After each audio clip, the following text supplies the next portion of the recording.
collectivité territoriale. Bien, on va débuter, comme ça on sera à l'heure. Si vous voulez bien, je vous demanderai, madame, s'il vous plaît, de bien vouloir vous asseoir dans le public, monsieur aussi. Et puis on va faire l'introduction avec vous. Je vous appelle.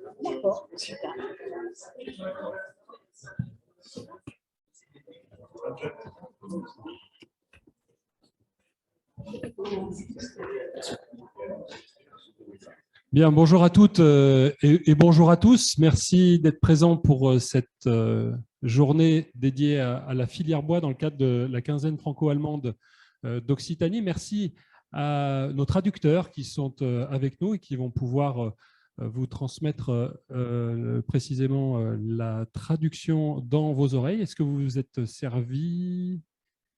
Non, vous n'en avez pas besoin. Tout le monde est parfaitement bilingue ici pour l'instant, donc pas besoin de traduction dans vos oreilles. Néanmoins, cet après-midi, ça pourra être utile. Bonjour aux personnes qui sont avec nous en ligne. Nous allons, si vous le voulez bien, ouvrir cette matinée avec la personne en charge de nous accueillir. Il s'agit de la région Occitanie. Nous sommes aujourd'hui dans son hémicycle à Montpellier et c'est Alban Zanichello qui va prendre la parole rapidement pour la présidente de région, Carole Delga. Bonjour à toutes et à tous, welcome. Alors, on me dit que nous n'avons que des élèves bilingues.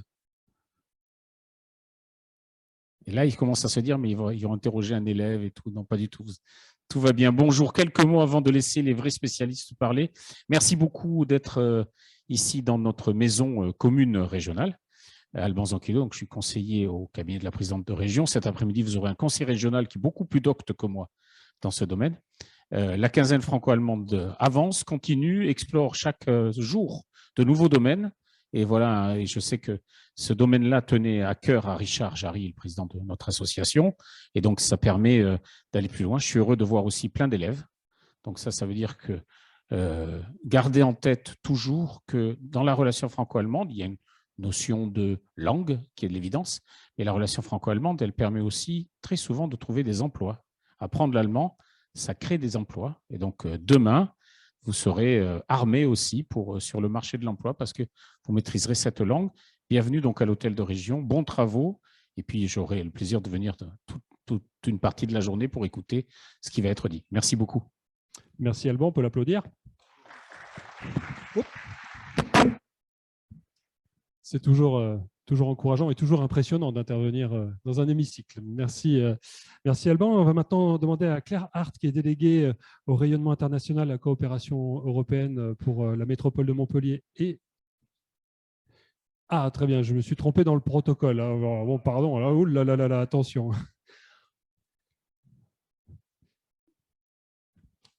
On accueille le président. Bonjour à toutes et à tous. Tout d'abord, je voudrais saluer Sandra Weser, députée du Bundestag, qui nous a fait l'amitié de venir aujourd'hui. Voilà, je remercie la région de son accueil. Je voudrais aussi saluer Claire Hart, vice-présidente de la métropole de Montpellier. Je voudrais saluer aussi Yann Fortunato, président de Racine de France. Et puis, je voudrais saluer mon ami Georg, qui est venu de Düsseldorf et qui est le président du club d'affaires de Düsseldorf, donc du réseau d'affaires franco-allemand. Bonjour à toutes et à tous. Merci à vous, les lycéens de Jules Guesde, avec lesquels j'ai toujours plaisir à travailler, à échanger. Oui, la quinzaine, c'est la 5e. 700 événements depuis la 5e édition, donc on essaie d'avancer, on continue encore. Et effectivement, la forêt, c'était un sujet qu'on avait évoqué avec Yann Fortunato, parce que c'est un sujet d'importance.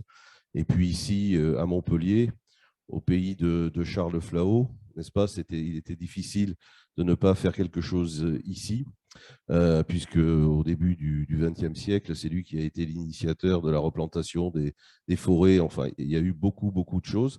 Et en matière de phytosociologie, de phytocartographie, Humboldt aussi, le célèbre savant allemand explorateur, a travaillé sur ces sujets. Il y a aussi Rexen, qui a été docteur honoris causa de l'université de Montpellier, un célèbre chercheur allemand aussi qui a travaillé sur ces sujets.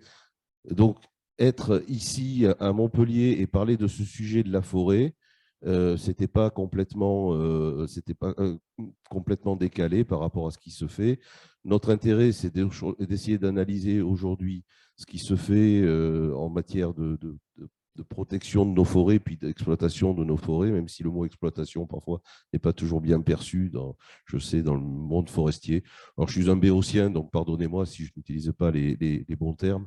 Mais voilà, c'est un sujet d'importance parce que la forêt, j'ai vu qu'en Allemagne, il y avait près de 80 espèces d'arbres, 12 400 espèces de plantes et de fleurs qui étaient associées à toutes ces forêts. Enfin, c'est énorme, c'est des millions de mètres cubes, c'est des 90 milliards d'arbres, je crois, en Allemagne. Enfin, c'est un sujet d'importance et la filière économique aussi est importante et c'était aussi le sujet initial en fait au départ, puisque j'espère qu'on en parlera on en parlera certainement même dans toutes ces assises, c'est que la filière bois sont des emplois non délocalisables souvent, et donc c'est un effet très structurant.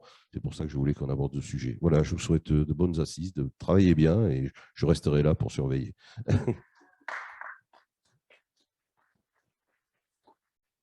Merci Richard Jarry, président Allemagne Occitanie, l'Europe au cœur. Et cette fois-ci, j'ai donc demandé à Claire Hart de... Oui. Pardon. C'est bien à vous. Oui. Donc c'est bien à vous, Claire Hart. Ah non, pas encore. Non, Sylvain Fourel. Bon, décidément. Excusez-moi. Autant pour moi. Je suis navré. Vous êtes président de Fibois. Merci, bonjour à tout le monde. Merci. Guten Morgen pour les Allemands qui nous écoutent. Voilà, je suis ravi en fait en tant que président de Fibois de ces 2 jours consacrés à la forêt dans le cadre de cette quinzaine franco-allemande. Donc, à l'heure où effectivement tout le monde parle de décarbonation, la forêt, bien sûr, a un rôle évidemment majeur à jouer dans cette décarbonation et tout le monde est en train d'en prendre conscience. Alors, on en prend conscience parce que l'arbre, en tant que matériau, déjà, est extrêmement intéressant. Il nous permet de nous chauffer de façon peu carbonée. Il nous permet de nous donner tout un tas de matériaux qui sont, pour certains, complètement substituables aux matières plastiques, aux matières pétrolières qu'on a utilisées pendant des décennies, qu'on continue malheureusement à trop utiliser. Et donc, l'arbre va pouvoir nous fournir pour les décennies à venir un matériau renouvelable extrêmement appréciable.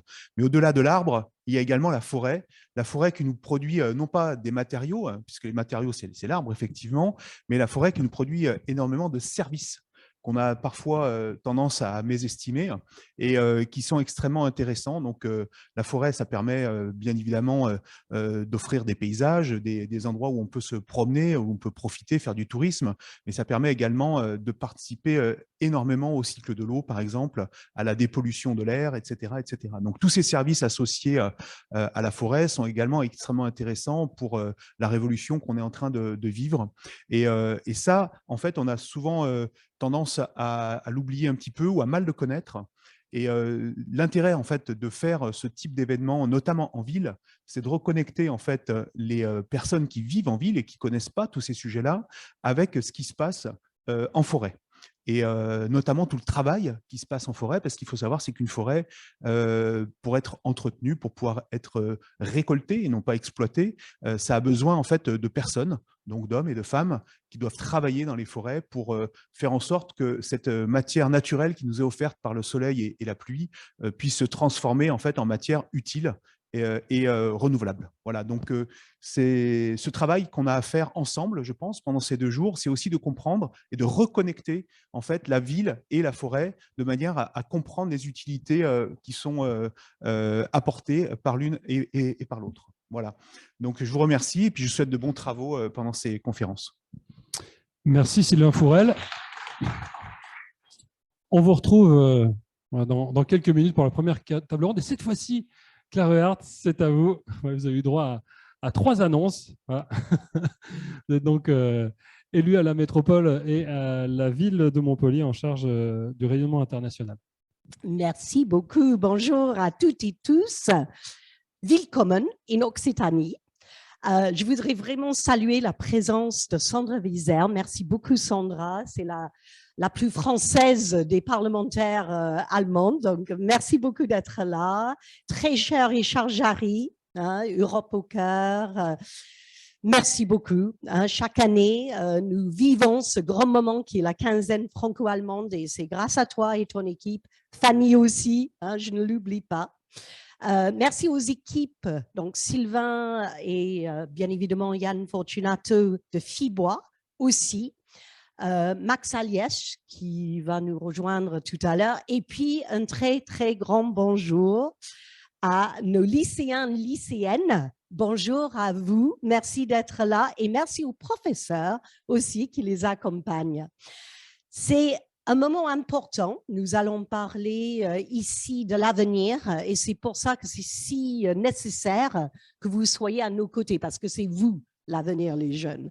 Donc, ça a été dit en entrée de jeu, il y a des emplois dans le secteur du bois, du forêt, mais il y a aussi de la protection, de la prévention à faire. Je n'oublie pas l'été 2022, cet été où on a connu sur les forêts de l'Occitanie, et il ne faut pas oublier qu'en Occitanie, 36% de notre territoire est constitué de forêts. Et en Allemagne, le chiffre est très similaire, un tiers du territoire allemand est constitué de forêts. Nous avons connu ici d'immenses feux de forêt, mais aussi en Allemagne, je pense à Land de Brandebourg, je pense aussi aux forêts proches de Dresde, et nous savons que nous devons lutter ensemble, et ces 2 jours vont nous permettre aussi de parler avec celles et ceux qui font de cette lutte un travail de tous les jours, donc nos formidables pompiers. Donc, c'est important que vous soyez là, les jeunes. On a besoin de vous. Le forêt, on le sait, et ça sera présenté tout à l'heure, est une source immense de l'avenir pour nous de développement. Nous savons aussi, dans la métropole, je ne le développerai parce que nous avons nos équipes ici pour le faire, mais nous faisons notre plan climat, air, territoire actuellement qui nous amènera jusqu'à 2026 et vous allez voir jusqu'à où la métropole de Montpellier développe ces aspects. Je voudrais aussi, bien évidemment, avant de clôturer, vous saluer très chaleureusement de la part du maire de Montpellier, Michael Delafosse, pour qui le forêt est un sujet majeur, bien évidemment, mais aussi l'amitié franco-allemande qui lui tient beaucoup à cœur. Et je vous rappelle, en cette 60e année après le grand traité de l'Élysée, que pour nous, hein, on est vraiment en train de travailler tous les jours sur les liens qui nous lient à notre ville jumelle de Heidelberg. Et n'oubliez pas aussi que vous avez des événements cette semaine dans la maison de Heidelberg à Montpellier, mais aussi dans la maison de Montpellier à Heidelberg. Donc, très bonne conférence à toutes et tous.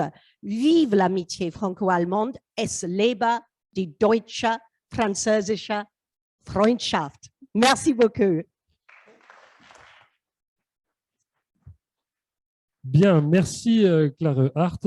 On va maintenant passer, si vous voulez bien, à notre premier rendez-vous de la matinée avant de la présentation des travaux des lycéens. On va passer une petite heure ensemble avec ce thème « Quelle place pour la forêt et l'arbre en ville ?» Et avec nous pour en parler, Sandra Weser, donc députée FDP au Bundestag. Venez avec nous, je vous en prie, on peut l'encourager. Les membres de l'Assemblée parlementaire franco-allemande et elle siège à la commission construction. Lisa Lacroix, qui est chef de service canopée à Montpellier Métropole Méditerranée, elle va nous expliquer ce que c'est. Philippe Renaud, qui est directeur de la mission Relations avec les autres territoires au sein de la métropole de Montpellier. On peut l'applaudir aussi. Hein, voilà. Et Sylvain Frourel, donc président de Fibois et fondateur de la société Selvéa, que vous avez vu il y a 2 minutes déjà. Bonjour à toutes et bonjour à tous. Merci d'être avec nous pour ouvrir cette matinée. Alors, vous n'hésitez pas, surtout, si vous avez des questions, eh ben, vous levez… Et j'ai oublié Léo Marguerite, pardon. J'ai oublié Léo Marguerite. Ah, il est là, pardon. J'ai oublié Léo Marguerite. Donc, excusez-moi. On peut l'applaudir aussi. Hein. Voilà.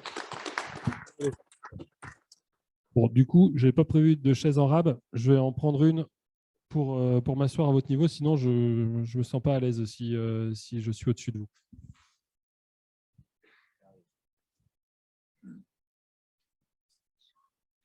Ah bah non, c'est bon. Ah oui, voilà, c'est bon.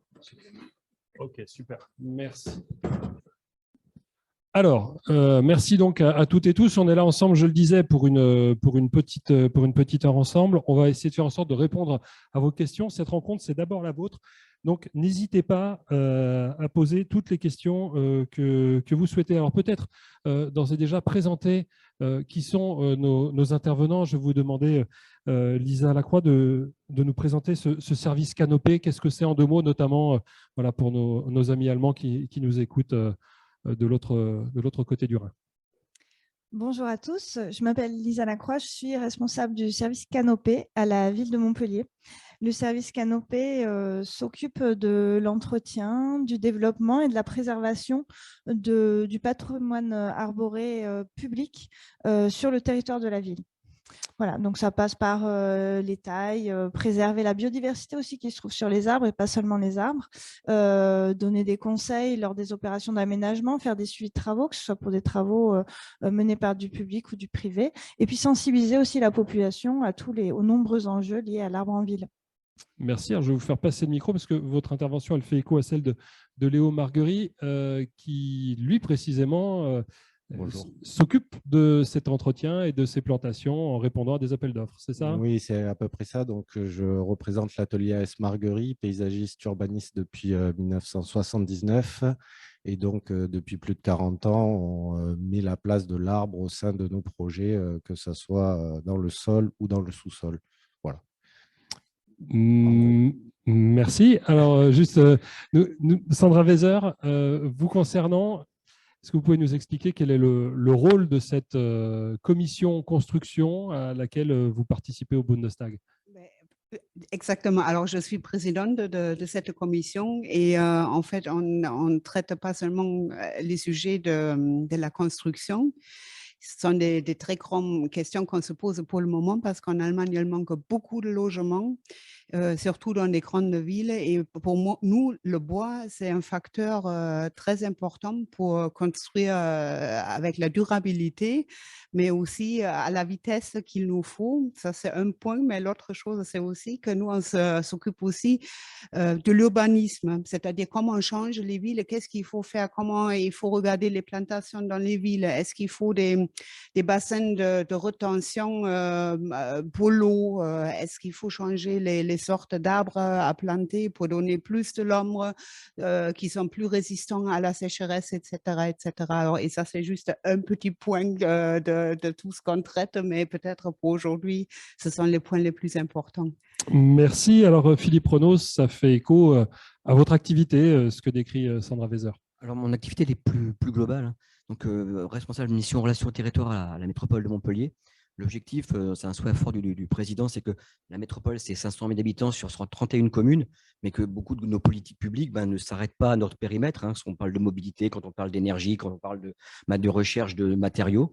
Donc, c'est de contracter des contrats avec les territoires voisins pour travailler sur les grandes politiques publiques, notamment avec des territoires qui sont, on va dire, deuxième ou troisième couronne à 150 km de chez nous et qui sont des grands territoires forestiers, qui soient Lozérien ou Cévenol, qui sont les grands territoires historiques de partenariat avec Montpellier. Donc, je dis à peu près tout à l'heure, notamment sur le bois construction ou le bois énergie ou tout ce qui est fonction tourisme, forêt, puisque c'est un bassin de vie de 500 000 habitants où on fait du loisir, du VTT, de la balade dans les 200 km de rayon autour de Montpellier. Voilà. Alors, ce partage de l'espace entre les différents usagers de la forêt, nous y reviendrons cet après-midi. Sylvain Fourel, donc vous êtes président de FIBO Occitanie. Tout à l'heure, Claire Huert précisait 36% du territoire d'Occitanie, c'est de la forêt. Est-ce qu'en 2 mots, vous pouvez nous brosser le portrait de la filière bois dans notre région? Oui, alors la filière bois, effectivement, c'est pas mal d'emplois en fait en région et des emplois qui sont non délocalisables, donc c'est ce qui est particulièrement intéressant. Effectivement, 36% du territoire de la région couvert par la forêt. Dans ces 36%, c'est 80% qui sont détenus par des propriétaires privés, 20% par des collectivités ou par l'État. Donc, une grande majorité en fait détenue par des propriétaires privés. et une filière qui, dans son ensemble, est bien représentée en région et qui est un petit peu faible sur la partie transformation, puisqu'on a beaucoup de bois à disposition en région, mais on manque un petit peu d'industrie, de transformation. Alors, ce qu'on appelle l'industrie de transformation, on a des lycéens ici, puis des gens qui ne sont pas forcément voilà, au fait de la filière, c'est les sieurs, quoi. Voilà, alors déjà des récolteurs, c'est-à-dire des gens qui vont récolter les bois en forêt, et puis ensuite, effectivement, des entreprises plus industrielles qui scient, qui rabotent, qui sèchent, etc., le bois pour en faire on va dire des matériaux qui sont directement utilisables, quoi. Donc, voilà, on fabrique avec ça les matériaux qui servent à faire de la construction, mais également des palettes, des emballages, et puis également des industries de transformation qui fabriquent de la pâte à papier pour faire du papier, du carton, etc. Il faut bien en fait se rendre compte, je pense que ça fait partie des enjeux que j'évoquais tout à l'heure, c'est de se dire, on est entouré, alors en plus on est bien placé pour le dire, on est vraiment entouré de tout un tas de matériaux qui sont fabriqués avec du bois. Alors bien évidemment, le bâtiment, l'hémicycle là est particulièrement évocateur, mais voilà, quand on s'enferme dans les toilettes, on utilise de la pâte de cellulose, voilà, tous, hein, quand on est enfermé dans les toilettes, on est tous à égalité, quoi, et quelque part, et on utilise tous du bois. Sauf quand il manque de papier. Voilà. Mais pas tous vous voyez, c'est-à-dire qu'à un moment donné, le bois, il est partout, en fin de compte, et on ne s'en rend pas forcément toujours compte parce que un rouleau de papier toilette, on ne se dit pas, tiens, à un moment donné, ça a été un arbre. Bah si. Voilà. Et puis, il a fallu des gens pour aller chercher l'arbre dans la forêt. Il faut des gens derrière pour replanter l'arbre qu'on a coupé. Il faut des gens pour transformer tout ça en boîte de cellulose. Et voilà. Donc, ça, il faut vraiment se reconnecter avec tout ça. Hein. Tout le monde matériel qui nous entoure, c'est un monde qui est issu de la nature.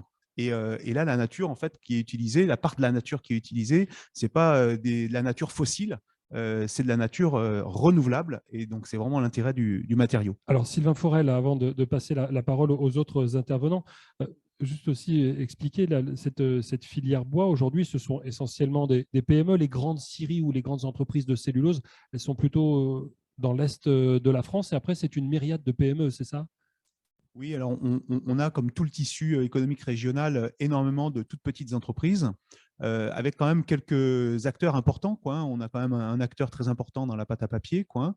Et on en a également très très proche de la frontière, qui est situé dans les Bouches-du-Rhône. À Tarascon, voilà. Et donc, on a quand même des acteurs d'envergure. On a également des acteurs qui sont en train de s'implanter avec des projets d'investissement qui sont très importants et qui sont quelque part un peu les bienvenus, puisqu'en fait, comme je disais tout à l'heure, on est sous-industrialisé en termes de sillage, etc. en région.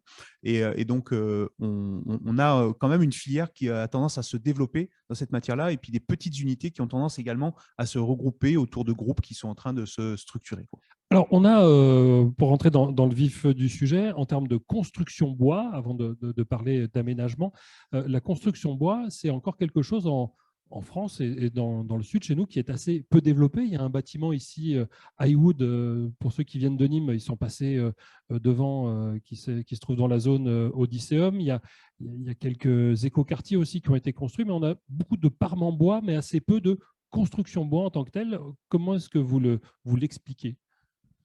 Alors effectivement, un bâtiment bois, ce n'est pas forcément un bâtiment qui est en bardage bois ou un chalet. Faut savoir aussi qu'il y a beaucoup de bâtiments qui sont en bois qu'on ne sait même pas forcément qu'ils sont en bois, puisqu'on peut avoir des bâtiments en bois qui sont parés avec des panneaux type Trespa ou des choses comme ça. On a des bâtiments en bois qui sont avec… Qu'est-ce que le Trespa pour nos traducteurs? C'est des panneaux décoratifs qu'on voit très souvent sur les bâtiments et qui n'indiquent pas du tout en fait quelle est la matière en fait, avec laquelle le bâtiment lui-même est construit, en fait, quoi. On a des bâtiments en bois qui sont simplement avec des parements en enduit également. Donc, quand on voit un bâtiment en enduit, on se dit c'est du béton. En fait, des fois, c'est du bois. Voilà. Donc, il ne faut pas confondre en fait le matériau de parement, qui peut être du bardage bois, qui peut être ces fameux panneaux dont je parlais tout à l'heure, des enduits, etc., du matériau de construction qui est la structure en fait du bâtiment. Les deux sont relativement dissociés. Et on a de plus en plus en région, et j'en témoigne, de constructions qui sont faites en bois. Alors, bien évidemment, on est loin c'est loin d'être la majorité, mais il y en a beaucoup. On vient de terminer, par exemple, un collège qui a été construit à quelques centaines de mètres d'ici, qui est construit en grande partie avec du matériau bois. Et donc, tout ça, c'est en train de se développer énormément. Il y a quelques années, il y avait une sorte de frein qui est peut-être issu en fait de l'époque gallo-romaine, on va dire, parce qu'on aime bien la pierre, on aime bien le parpaing, c'est ce qui ressemble le plus à la pierre. Mais aujourd'hui, il y a vraiment un souhait de la part des pouvoirs publics, des élus, etc., de vouloir davantage construire de façon décarbonée et avec la vitesse que vous évoquiez tout à l'heure. Et donc, le bois est extrêmement intéressant, et notamment, en fait, pour faire la rénovation qu'on a besoin de faire de nos villes, puisque pour surélever des bâtiments, pour isoler des bâtiments, le bois est un matériau qui est extrêmement intéressant parce qu'il permet justement d'aller vite et de faire des rénovations globales, y compris en site occupé. Merci Sandra Weser.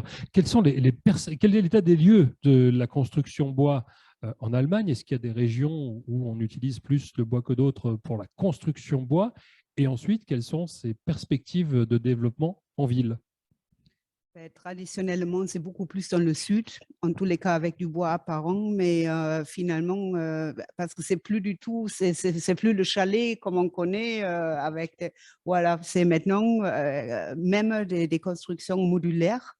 C'est-à-dire c'est préfabriqué dans des salles ou dans des halles. En fait, c'est une industrie où, selon les normes, les murs sont déjà préfabriqués. Ça permet de travailler déjà, parce qu'en Allemagne, il pleut un petit peu plus qu'ici, sans pluie, dans le sec, dans le chaud aussi, parce que chez nous, il fait aussi un peu plus froid. Et après, en plus, surtout quand on travaille dans les villes où on veut surélever les maisons ou de rajouter dans un petit lot encore une maison, on ne bloque pas les routes, on n'embête pas les voisins avec des bruits pendant des mois. C'est-à-dire on arrive sur le chantier et en 2, 3, 4 jours, la plus grande partie est faite. Après, il y a encore quelques semaines pour les finitions et après, c'est bon. Alors maintenant, nous, on a en Allemagne, il y a une stratégie de bois, ça va être terminé cet été. Où en fait, on essaye, parce que nous, en Allemagne, on a 16 Länder, c'est-à-dire on a 16 États dans l'État, et chaque land a sa propre façon de construire, ses propres lois de construction. Et en fait, le Bund, c'est-à-dire Berlin, essaye maintenant de synchroniser un peu plus toutes ces lois, justement pour que ça sera plus facile pour un constructeur, pour une entreprise qui travaille normalement dans le nord de l'Allemagne, d'aller aussi à Munich dans le sud, et sans, encore une fois, poser des permis, avoir des processus, d'avoir des accords, etc. Pour qu'on comprenne, les normes pour les permis de construire sont différents d'un Länder à l'autre? Et dans chaque land, les permis sont différents, et c'est ça qui fait, enfin, ça cause un grand problème. Honnêtement, ça cause un très grand problème parce que tout ce qui est incendie, les restrictions pour les incendies, c'est différent, presque 16 fois autre chose. Aussi, les processus, une fois c'est digital, une autre fois c'est pas papier. Alors là, pour le moment, on s'est rendu compte qu'on ne peut plus continuer comme ça parce qu'on a besoin de ces logements. On a une pression énorme dans le marché, et pour avoir en fait du logement payable, il faut devenir plus vite, c'est-à-dire il faut devenir plus digital, plus innovatif au niveau aussi des matières avec lesquelles on travaille, mais surtout avoir aussi la possibilité de raccourcir les accords. Il faut des normes, c'est-à-dire quand je monte une maison en bois à Hambourg, et je passais tous les traitements, tous les accords, tout ça, là, tous les processus d'accordement. La prochaine fois, quand je construis à Munich, que ça suffit de mettre et de dire, regardez, j'ai déjà construit ça une fois sans problème, on a tout eu. Maintenant, je le monte dans un quart du temps. Ça, c'est un peu le but, mais comme on a, comme je dis, 16 Länder, c'est un travail énorme et qu'on essaye pour le moment de mettre en place à Berlin. Merci Philippe Renaud. Ça a été dit par Sylvain Pfourel, on a de plus en plus, et vous acquiesciez de la tête de construction bois qui sont utilisées dans les bâtiments publics ou dans la construction publique. Comment a évolué cet usage du bois au sein de la métropole de Montpellier? C'est vrai qu'on se connaît pratiquement depuis 2016, on a commencé à travailler ensemble. C'est vrai qu'en 2016, on parlait assez peu de construction bois. On avait aussi pas mal de freins côté pompiers, vraiment sur les normes, tout ce qui est risque incendie. C'est vrai que les choses commencent dans la norme et ça commence à se développer, même s'accélérer. On va préciser qu'en fait, ça brûle pas plus vite ou pas mieux qu'un bâtiment fer. Ça peut même se déformer moins qu'une charpente fer le jour où la chaleur monte très fort et où ça se passe sur le World Trade Center, le jour où en fait la charpente c'est complètement déformé, tout s'est écroulé. Alors c'est pas forcément Notre-Dame de Paris. Aussi Notre-Dame de Paris. Donc oui, les besoins ont beaucoup évolué. Alors là encore, c'est lié à notre territoire, puisque 500 000 habitants, 1,8% de population par an sur la métropole, 1,4 encore, et des projections à 1%, donc de gros besoins en école. Donc un des intérêts justement du bois construction, c'est de pouvoir très très vite faire des extensions bois. Donc je rappelle que pour Montpellier, c'est tous les ans 2 groupes scolaires de 15 classes à construire. Et que pour les autres communes, en gros, la métropole, c'est 300 000 habitants sur la ville de Montpellier, 200 000 habitants sur les autres communes. Donc, en gros, c'est 3 groupes et demi scolaires par an à construire. Et donc, le bois peut être une solution assez rapide pour construire des écoles ou pour faire des extensions écoles. Ça peut être aussi un moyen. Donc, là encore, deux exemples sur Juvignac. La commune de Juvignac avait décidé… C'est une commune au nord de Montpellier. De faire 2 groupes scolaires de 10 classes, donc un en préfabriqué Nelson Mandela, auquel vous avez les entreprises montpelliéraines ont participé, et un autre groupe scolaire, le groupe Béjart, là aussi entièrement en ossature bois. Pour revenir sur l'ossature bois, on a un gros projet, puisqu'on fait la 5e ligne de tramway, on va développer 5 lignes de bus et haut niveau de service, et la future halle de maintenance qui va faire 1 hectare pour les tramways et les bus et les services sera faite en charpente bois. Donc, on va a priori mobiliser entre 1000 et 1500 mètres cubes de bois pour recouvrir l'ensemble de cette halle. Et notre objectif, c'est de trouver du bois de proximité en Lozère ou au Languedoc, éventuellement du Douglas. On retourne vers les personnes que je connais, avec qui j'ai visité des belles forêts de Douglas. Qu'est-ce qui justifie qu'on choisit le bois plutôt qu'un autre matériau, qu'il s'agisse du fer, du béton? Est-ce que c'est économique? Est-ce que c'est le temps? Est-ce que c'est la durabilité? Est-ce que c'est la soutenabilité? Alors, on va dire qu'initialement, c'était quand même une volonté politique de développer un matériau qui est renouvelable et qui participe à la transition écologique. Je pense que au regard justement des capacités industrielles qui se développent, le surcoût est de plus en plus faible et on va même dire qu'il est pratiquement nul. Et puis, il y a tout ce qui est les nouvelles normes environnementales et de construction. Donc, je ne suis pas un spécialiste, mais je pense que vous pourrez les préciser, puisque nous, on a des normes qui sont nationales, mais qui vont s'imposer sur tous les bâtiments publics et tous les bâtiments privés. Et donc, ils vont pousser à ce qu'on appelle la décarbonation ou retenir le carbone dans des matériaux. Et le fait d'utiliser du bois, ça permet de capter le carbone et de ne pas forcément produire des matériaux qui, eux, sont consommateurs de carbone, tels que le béton, par exemple. Donc, ça fait partie du travail sur les normes. Merci. Et donc, on note en Allemagne comme en France qu'il peut y avoir certains freins. Donc, vous parliez, vous, des pompiers. En Allemagne, ce sont aussi des freins culturels liés à l'usage du bois dans certains Länder et pas dans d'autres. Pour le réusage du bois, on va passer, si vous le voulez bien, on survole un petit peu, mais on y reviendra avec vous tout à l'heure. C'est histoire de donner la parole à chacun de nos intervenants. Léo Marguerie, vous travaillez donc à l'aménagement. On se pose aussi parfois la question, des arbres, on en plante, mais on en coupe aussi tous les jours. Oui. Comment est-ce que vous réutilisez le bois qui est coupé au sein des villes? Alors aujourd'hui, on essaye de couper dans les projets de réaménagement urbain le moins d'arbres existants, puisque c'est une base de la biodiversité en place sur les lieux qu'on réaménage. Mais quand on est obligé pour implanter des bâtiments ou passer des réseaux ou autres, on coupe ces arbres et on le réutilise en ce qu'on appelle en BRF, en bois réel fragmenté, qui va habiller les sols et nourrir les sols des futures plantations, ou en broyat, pareil, qui va être mélangé à la terre et qui va permettre de nourrir la terre dans la vie de l'arbre et des végétaux qui vont être plantés dans ces réaménagements urbains. Voilà, principalement. Et des fois, quand c'est des grands arbres, il y en a fait des sculptures, notamment dans une école à Toulouse. Voilà. Merci. Lisa Lacroix, quand vous choisissez des essences à planter avec les équipes de Léo Marguerie, est-ce qu'il y a, ou d'autres d'ailleurs, est-ce que vous vous interdisez l'usage de certaines essences? Oui, tout à fait. Il y a plusieurs critères à prendre en compte dans le choix de la palette. D'abord, il peut y avoir des critères plutôt De climatiques. la palette de bois, bien sûr.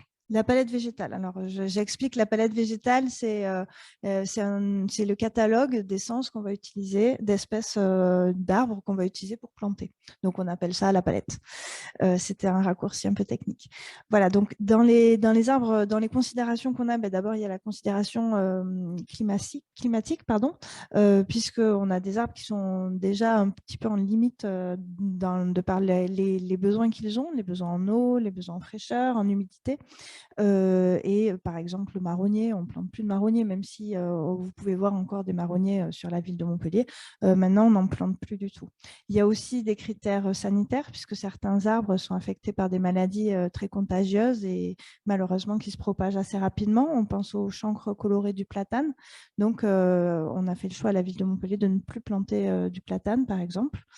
Il y a des choix de diversification. Il y a certaines essences qui sont surreprésentées par rapport à d'autres. Encore le fameux platane, qui est un arbre assez magique parce qu'il pardonne tout type de mauvais traitements en ville. Donc, on a eu tendance à beaucoup le planter. Maintenant, on essaie de diversifier. Mais sur la ville de Montpellier, on a beaucoup de platanes, beaucoup de pins d'Alep, de pins pignons, pardon. Et donc, on essaie d'aller vers d'autres essences. Voilà, c'est les essences alors, dans les essences, on essaie toujours d'avoir un mélange d'espèces locales, c'est-à-dire des espèces vraiment endémiques qu'on trouve dans la nature, dans les espaces naturels autour de Montpellier.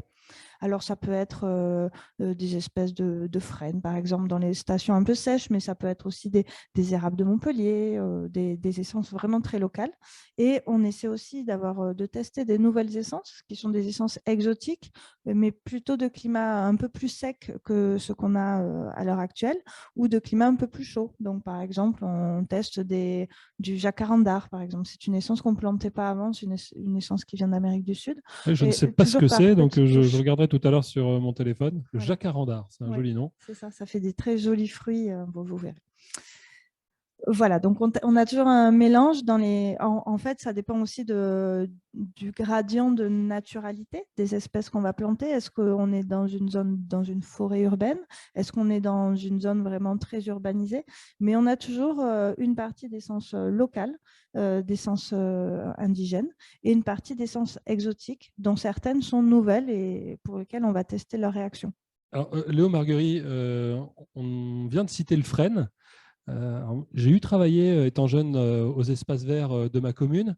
Le frêne, il poussait au milieu des haies. On me le faisait couper en me disant c'est de la mauvaise herbe. Il y a un changement aussi culturel oui, dans tout à fait, notre approche vis-à-vis de certaines essences.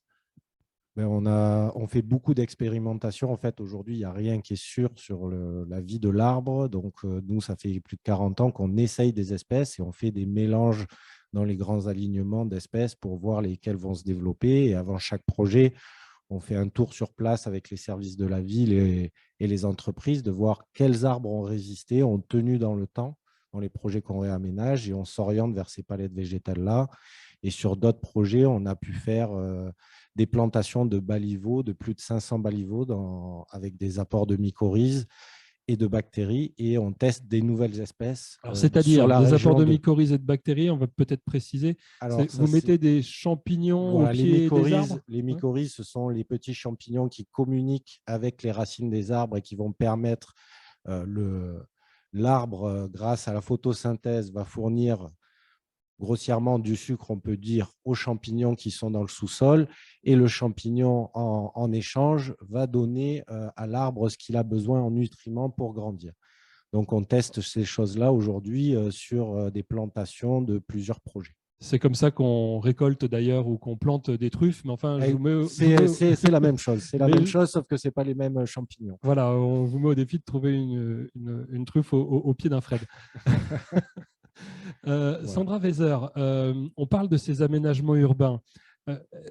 Est-ce que vous avez, puisqu'il y a une pression foncière, vous le disiez, pour la construction de nouveaux logements, c'est la même chose dans la métropole de Montpellier et globalement en région Occitanie, est-ce que vous avez, en parallèle de la construction, une obligation à construire des espaces verts autour des constructions ou pas? pas seulement une obligation par la loi, mais aussi, je pense, par la conscience qu'on ne peut pas, déjà, ce n'est pas attractif, une ville que crie à l'intérieur, et c'est chaud en été, c'est-à-dire il faut du vert pour être dans une ville agréable, mais aussi, ça s'appelle, ce sont comment dire, les fonciers de remplacement ou enfin pour compensation, merci, pour effectivement, si on ferme du sol, de le rouvrir ailleurs. Mais il y a aussi des idées quand même, parce qu'il y a de la place dans la ville, disons par exemple les parkings, qui sont pour le moment asphaltés, où on pouvait enlever l'asphalte et de mettre justement des espèces d'équerons qui sont ouverts, où il y a des herbes qui peuvent pousser, tout ça.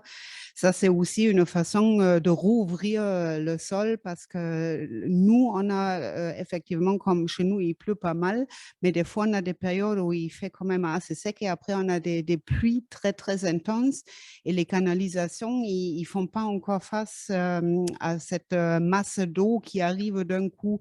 C'est-à-dire on connaît bien ici. Il ne faut pas venir ici au mois de septembre ou au mois d'octobre. Ouais, ouais. C'est-à-dire là aussi, bien sûr, on ne peut pas tout ouvrir, tout rechanger, mais petit à petit, en réparant des choses, il faut quand même s'adapter à ces problèmes, c'est-à-dire les canalisations plus grandes, des bassins de rétention intégrés dans la nouvelle construction, peut-être couverts avec des verdures, mais je pense que ça, ici, ça doit être pareil. Mais tout ça, ce sont des idées qu'on mette en place un petit peu plus obligatoires quand même, c'est-à-dire il y aura des lois qui disent ça. Par contre, pour l'adaptation, ce sont les communes, c'est-à-dire ce sont les communes à la fin qui doivent le décider de le mettre en place, de l'exercer en fait pour le faire. Mais oui, on est en train de le faire, et honnêtement, moi, j'étais à Singapour en octobre dernier. J'étais impressionnée par la formule ou quand on voit quand il y a quelque chose de très, très rare, et ça, le foncier est très rare à Singapour. Très cher aussi. C'est très cher, mais qu'est-ce qu'on peut faire si on a une certaine pression?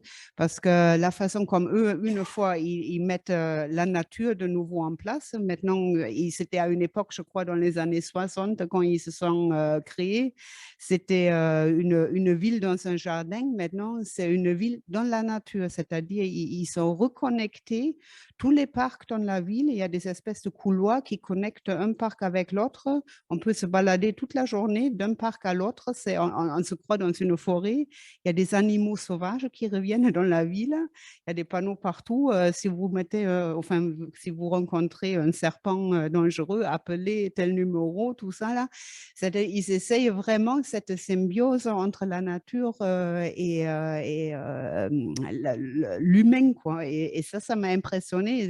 Et je trouve qu'on devait faire ça beaucoup plus aussi en Europe, et de mettre une ville plus attractive aussi par ses verdures. Merci. Est-ce que nous avons d'ores et déjà une question pour nos intervenants? N'hésitez pas. Oui. Président Jarry, prenez la parole. Je voudrais m'adresser à Sylvain Forel. Au niveau de la transformation, notamment du bois, tout à l'heure, vous avez parlé de ce sujet, parce qu'en Allemagne, évidemment, la forêt est structurée différemment, et on a gardé peut-être une filière bois plus homogène que ce qu'on a gardé en France aujourd'hui. La filière bois en Occitanie, ça représente combien d'emplois réel? En France, je crois que c'est 400 000, et c'est plus que l'automobile, plus que la banque, plus qu'un certain nombre de choses. L'aéronautique, notamment, qui est très présente dans notre région. Oui, alors les chiffres français sont effectivement connus en région. Alors je ne sais plus exactement. Ouais, c'est à peu près 20 000, hein, on me souffle. Merci Marie-Pierre. C'est à peu près 20 000 emplois, sachant que on vient de terminer là, une étude qui a été faite par l'INSEE, et la frontière en fait, des industries du bois n'est pas toujours facile à cerner. On a ce qu'on appelle en France des codes APE, hein, c'est des codes qui permettent de classifier en fait, les entreprises par métier. Et en fait, on a des métiers qui sont très difficiles à classifier. Vous prenez par exemple le métier de menuisier. Voilà, on fait des menuiseries, mais les menuiseries, elles sont en bois, elles sont en alu, elles sont en PVC. Et donc, l'entreprise qui est classifiée comme menuisier, est-ce qu'elle fait partie de la filière bois ou pas? Tout dépend en fait de son activité, sachant qu'on a beaucoup d'entreprises de menuiserie qui font en fait plusieurs types de menuiserie. Et donc, c'est extrêmement difficile à quantifier, en fait. Une précision juste pour les lycéens, ça a l'air compliqué comme ça quand on dit code APE. Non, c'est juste en fait quand vous créez une société, vous avez l'obligation de dire quelle est votre activité, vous la déclarez et en fonction, voilà, on vous dit, on vous classe avec ce numéro-là et ce numéro correspond à un métier. Voilà, c'est juste la précision. La plus grosse entreprise de la filière bois, suivant cette étude, c'est une entreprise qui est située dans les Pyrénées-Orientales, que tout le monde connaît, qui fabrique les papiers à cigarettes, OCB, Reeds, etc. C'est Job. Ouais, Job aussi, quoi. Voilà, ils ont toutes les marques aujourd'hui. Ils ont 450 salariés. Et en fait, c'est une entreprise dont dans la filière bois, on n'entend quasiment jamais parler. Voilà, et donc, voilà, quand on voit les statistiques, en fait, l'écart qu'il y a entre parfois la perception des choses et puis le fait abrupt d'une statistique, c'est parfois surprenant. Ce qui est important, c'est qu'il y a très peu de ces métiers qui sont délocalisables. Les arbres sont là. Un arbre, ça a une valeur relativement faible par rapport au coût que ça a de transporter l'arbre sur des centaines de kilomètres. Donc, on a vraiment tout intérêt à avoir une industrie de transformation qui est à côté de la forêt et donc dans nos territoires. C'est également un très, très bon vecteur, la forêt, pour revitaliser justement les territoires qui ont des problématiques de retenue, on va dire, des populations.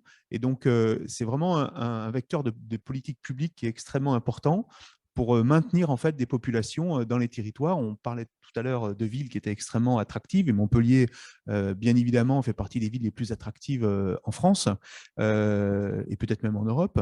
Mais voilà, le monde. Au monde, bien sûr, voilà.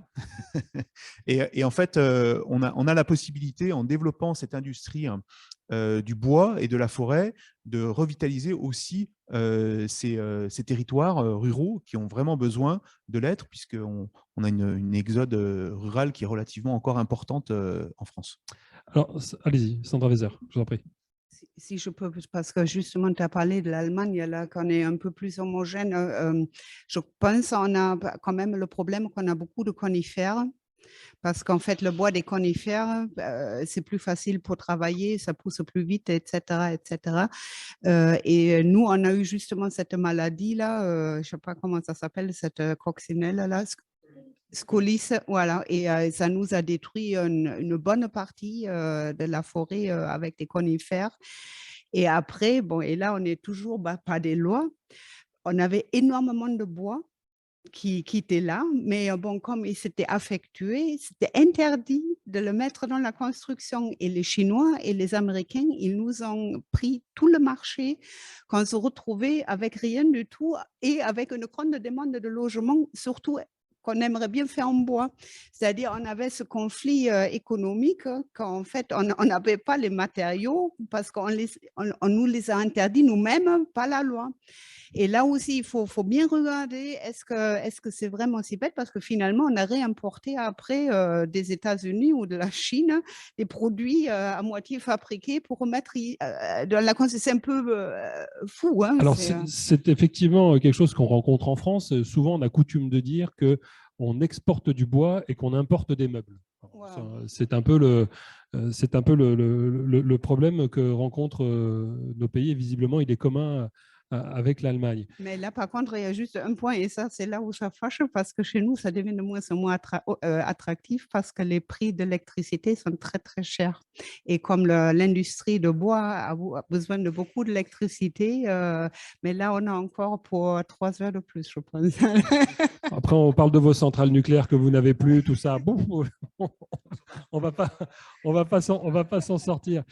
Je voudrais aborder avec vous une question, cher Philippe Renaud, et ensuite ça me permettra de passer la parole à Léo Marguerie. C'est sur la question des essences et la question de la fourniture, de la fourniture locale dans les appels d'offres que vous formulez. Est-ce que vous formulez auprès des personnes qui vont prétendre à ces marchés des demandes à ce que le bois qui est utilisé soit une essence qui soit récolté, alors pas forcément dire en Occitanie, mais au moins qu'il soit dans un rayon acceptable. Parce que effectivement, quand on est au nord de la Lozère, on est peut-être plus proche de Clermont-Ferrand ou du Limousin que des Pyrénées-Orientales, mais au moins d'avoir une cohérence en termes géographiques d'approvisionnement. C'est un sujet qui peut être un peu aride pour nos jeunes lycéens. J'étais avant directeur des affaires juridiques à la métropole, donc j'ai parlé pas mal marché public, donc ce qu'on connaît tous, hein, notamment avec les directives européennes. Hein. Je rappelle que la directive européenne marché public, c'est pas de préférence locale. Hein. Donc, c'est un des enjeux, c'est comment on peut, dans le cadre des marchés publics, garantir un certain approvisionnement local. Donc, avec notamment les communes forestières d'Occitanie, donc là, je vois M. Aliès, je vois M. Francis Cross, on essaie de développer des marques telles que Bois des territoires du Massif central. En gros, c'est quoi? C'est de trouver un dispositif de traçabilité qui permet de dire, voilà, cette bille de bois, elle a été produite dans le Haut-Languedoc ou dans les Cévennes, c'est un oulasse. Et donc, c'est de travailler sur un bilan carbone. Pour tout vous dire, c'est assez compliqué, on en parlait tout à l'heure, d'aller convaincre mes anciens collègues des affaires juridiques de mettre en place ces normes. Alors, on y arrive progressivement, c'est beaucoup de… Et on attend les jurisprudences du Conseil d'État pour dire, voilà, on a le droit de le faire. Peut-être qu'un jour, il y aura peut-être même des jurisprudences de la Cour de justice européenne sur le sujet. Mais c'est un vrai enjeu, c'est de pouvoir introduire des normes, de la traçabilité qui nous permettent, dans le cadre des appels d'offres, de pouvoir utiliser du bois local, ce qui peut être un frein, puisque vous pouvez, par exemple, décider de faire un lycée ou un collège ou une école en bois, et puis vous vous retrouvez avec du bois polonais, suédois, voire même canadien, alors moins maintenant. Mais donc, c'est un gros enjeu de la commande publique de pouvoir introduire ces clauses qui permettent de garantir l'approvisionnement local. C'est une pédagogie de tous les jours, et j'espère qu'on y arrive progressivement. Sylvain Fourel, oui, sur cette question, parce que la forêt, ça se cultive sur le temps long. Pour structurer une filière, il faut aussi du temps et on demande au pouvoir public d'aller plus vite pour commander, entre guillemets, plus de bois durable. Mais est-ce que l'industrie, est-ce que la filière serait en mesure aujourd'hui de fournir du plus 20, plus 30, plus 40% de commandes publiques en matière de construction bois? Peut-être juste une précision par rapport à ce qui vient d'être dit. En France, le secteur du bâtiment est le seul secteur, à ma connaissance, dans lequel le législateur, donc les personnes qui mettent en place les lois, les députés, voilà, ont mis en place un système qui nous permet en fait et qui nous impose de faire ce qu'on appelle des analyses de cycle de vie. C'est-à-dire, je rentre très rapidement dans l'explication, c'est-à-dire qu'aujourd'hui, pour construire un bâtiment, on doit démontrer quelle est en quelque sorte la quantité de carbone qui va être utilisée de l'extraction des matières premières jusqu'au recyclage en fait, du bâtiment au bout de 50 ans. Puisque c'est la norme qui a été mise en place, c'est 50 ans. Et donc, pour les Romains, c'était 2000 ans. Voilà. Et on n'a pas encore percé tous les mystères de leur façon de construire. Mais donc, en France, on a cette réglementation qui est en place, qui s'appelle la réglementation environnementale 2020, qui nous impose en fait de regarder ça. En fait. Et c'est extrêmement important, puisque cette réglementation, en fait, elle va limiter la possibilité d'aller chercher des matières premières trop loin, par exemple, puisque automatiquement, ça nous pénalise le bilan carbone en fait, des constructions. Et je souligne le fait que le bâtiment, c'est le seul secteur en France dans lequel on a ce type de réglementation. On n'a pas ce type de réglementation pour l'automobile. Par exemple, quand vous achetez une automobile, vous ne savez absolument pas entre deux automobiles laquelle émet le plus de carbone que l'autre en termes de matériaux de construction. Je ne parle pas en termes de consommation de carburant, mais de matériaux de construction. On commence à en parler avec les pour et les contre voitures pour l'instant, on n'en parle pas du tout. Hein, entre une batterie, entre un moteur, machin, etc. On ne sait pas très bien. Et il y a des études, mais il n'y a rien qui est affiché sur la voiture qui dit que, comme le frigo, par exemple, on sait qu'il est A, B, C, D, E, F, G. Pareil dans l'aéronautique ou dans tout autre secteur. Voilà. Donc, dans le bâtiment, on a ça. Et donc, cette réglementation, elle permet en fait d'être un élément un petit peu discriminant des acteurs les uns par rapport aux autres, mettre des notations par exemple sur la qualité environnementale en fait des réponses d'appel d'offres et donc de discriminer un petit peu dans le sens dont on parlait, quoi, sans forcément avoir à faire appel à à des éléments de traçabilité qui peuvent être parfois un peu compliqués. Voilà, donc ça, c'était une petite précision.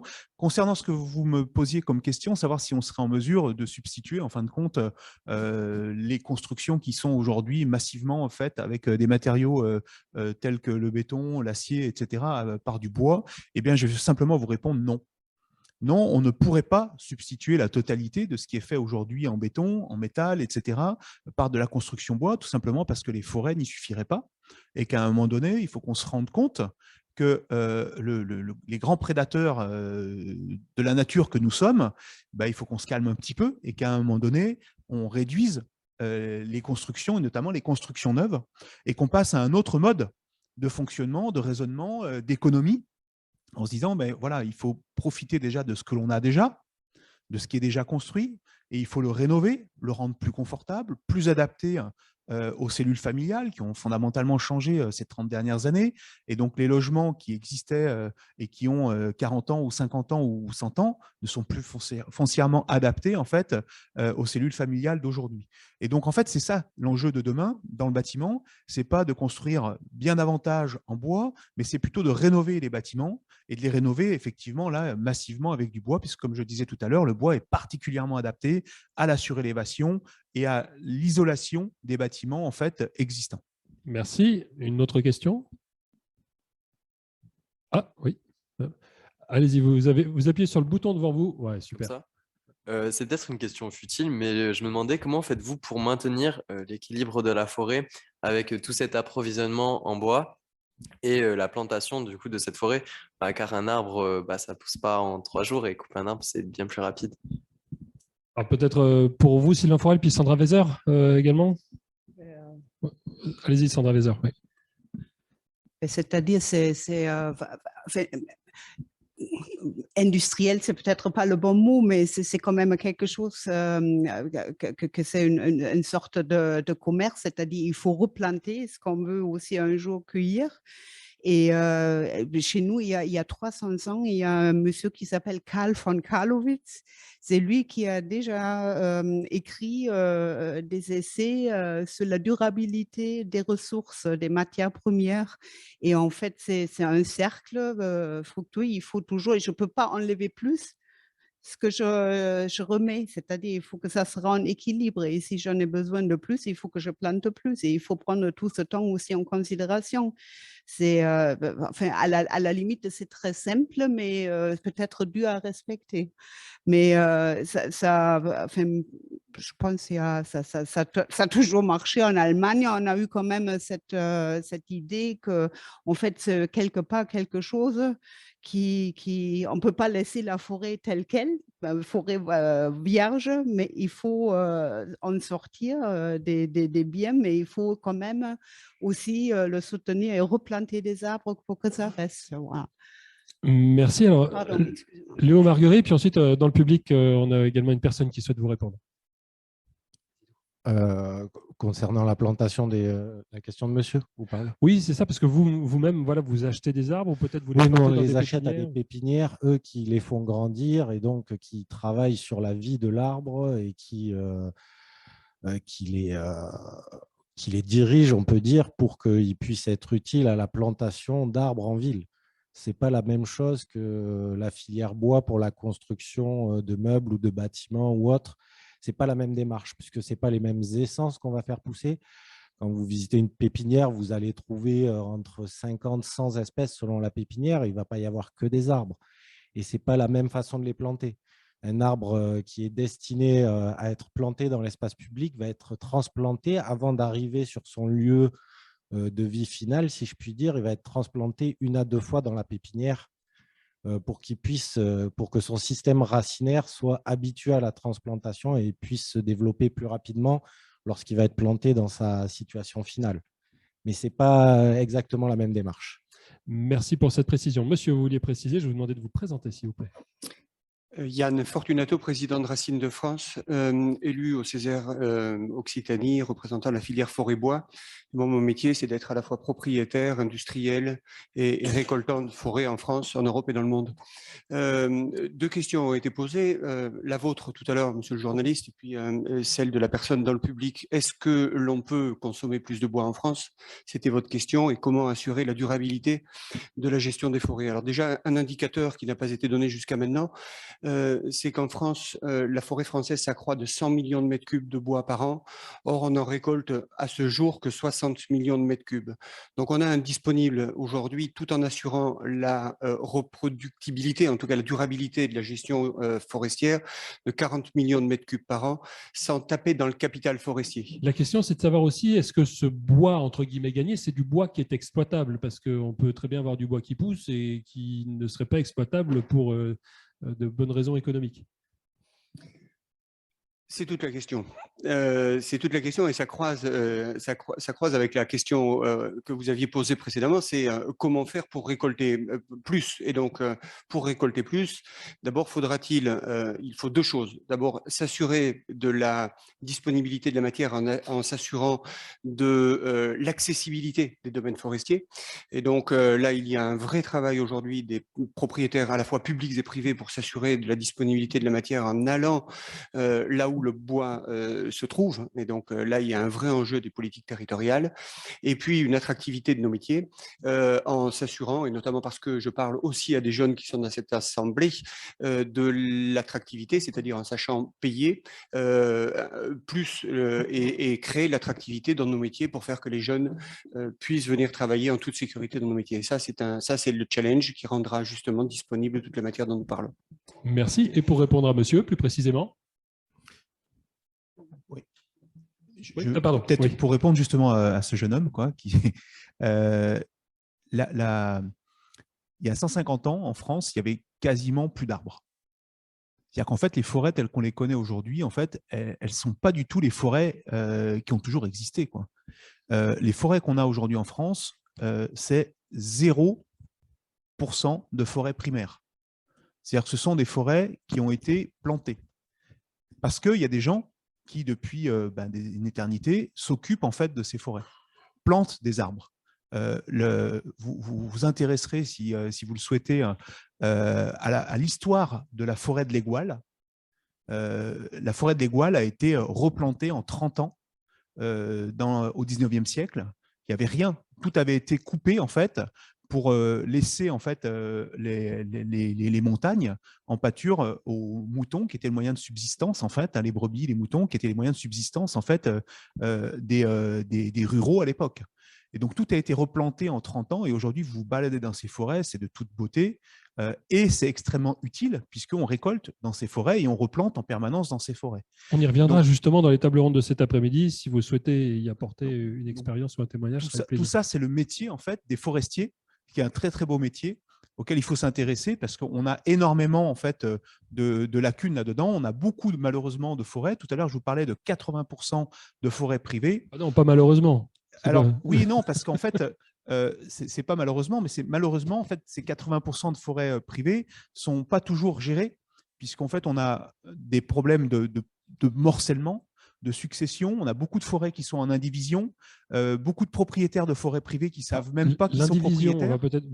Indivision, en fait, c'est quand il y a des successions, des personnes qui meurent, qui sont propriétaires, leurs enfants héritent, par exemple, et d'une personne propriétaire, on passe à 3 enfants qui deviennent propriétaires, qui ne savent pas toujours où sont les forêts, qui ne savent pas forcément comment faire pour s'en occuper, parce que c'est un vrai métier. Et puis là où il y avait peut-être 3 hectares il y a 100 ans, au gré des successions, entre enfants, petits-enfants, etc., on se retrouve avec chacun 32 mètres carrés de forêt, donc 3 arbres et demi. Malheureusement, effectivement, c'est des forêts qui ne sont pas toujours très bien gérées, parce qu'on aurait peut-être des efforts de remembrement à faire, des efforts pour faire en sorte que cette forêt, notamment privée, soit mieux gérée et mieux exploitée, puisqu'il faut savoir qu'une forêt qui n'est pas bien gérée, qui n'est pas bien, on va dire, taillée, récoltée au bon moment, etc., c'est une forêt qui se dégrade, qui peut provoquer des risques, notamment, on va en parler tout à l'heure, quand il y a des incendies qui se déclarent, une forêt qui n'est pas accessible, une forêt dans laquelle il y a beaucoup trop de bois mort, c'est des forêts qui